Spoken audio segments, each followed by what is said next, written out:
Ett stort och rysligt farligt troll det var en gång.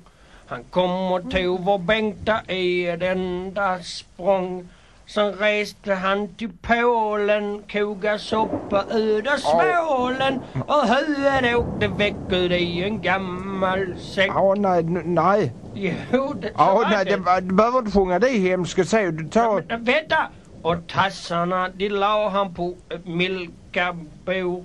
Och folket norr om Jena bara svalt och dog. Jesus, vad är det? Och gubbarna var skitta om röva och om pitt. Det får man inte säga. Och alla människor hade cancer i sin släkt. Men det är mer. Jag vill inte höra det. Jo, hör vad han gjorde med resten. Och tarmarna, han byggde sig ett redigt slott. Där inne satt han sen och käga grisar flott.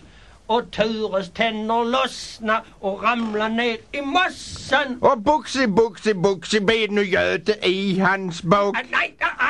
Nej, ta upp tänderna igen. Jag ser han hugger sätter in igen. Nej, men sitter det mer kvar på sången? Jag vill inte höra, det är ju ingenting att höra på detta. Det är lite och hela världen bombades med rymdballong. Och det hela världen. Och far din han led utav sitt nageltrång. Nej, vad är det? Men vad är det?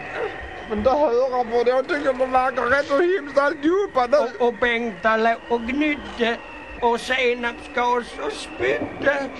Och trollet Buxi, han åt många barn. Nej, jag vill inte höra det. Och alla barnen svalt och dog. Nej, jag vill höra. Göte vågar inte det där. Nej, Göte, vi kan inte ha det på detta viset. Du ska sitta på. Jag vill inte höra det. Han högde med huvudet, gjorde han. Nej, sluta.